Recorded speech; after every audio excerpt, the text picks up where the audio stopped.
Welcome back to Tracking That, a channel where we try to track what liberals are saying, but end up not being able to as usual. So JD Vance and Kamala Harris both landed at the same airfield in Wisconsin, and JD Vance did a Chad-like maneuver by walking towards Kamala's plane to confront her directly face to face and ask why she hasn't spoken to any reporters since her announcement of her presidential campaign.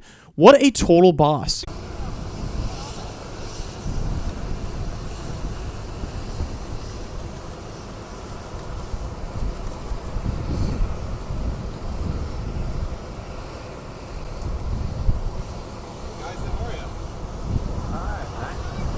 I know you're covering the Vice President here.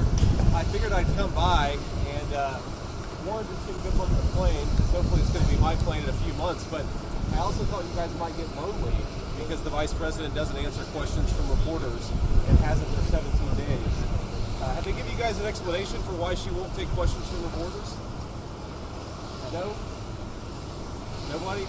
Okay, great. Well, I hope that she changes your mind, because it'd be good for the American people, and I think it'd be good for you all if she actually ran a real campaign instead of one from a basement with a teleprompter. So have a good one, guys. See ya. What would you like to hear from her? I'd love her to answer some questions. I'd love her to just answer what she wants to do and also explain why every single position she has changed.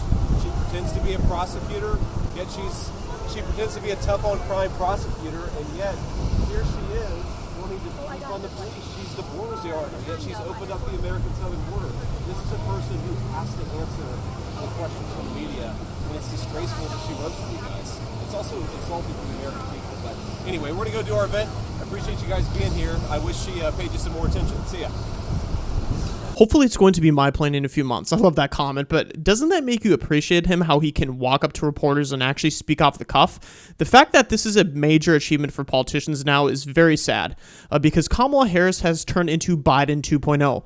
You know, at least Biden couldn't control himself a few times and spit out some words for reporters to answer any questions. But I don't blame them for not wanting to answer any questions, because the tampon Tim Walz scandal is ramping up on his stolen valor allegations of both avoiding an Iraq deployment and using his false rank to his political advantage.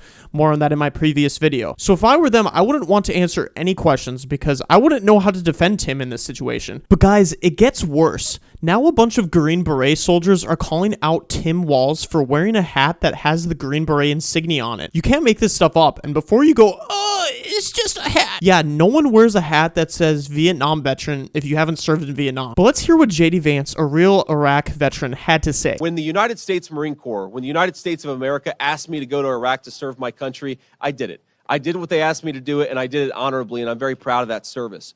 When Tim Walz was asked by his country to go to Iraq, you know what he did? He dropped out of the Army and allowed his unit to go without him, a fact that he's been criticized for aggressively by a lot of the people that he served with. I think it's shameful. Tim Walz is going to have a lot of explaining to do if he debates JD Vance, and unfortunately for him, he's going to have to be on the defensive the entire time. But anyways guys, that's all I have for today's video. Make sure you like, comment, and subscribe.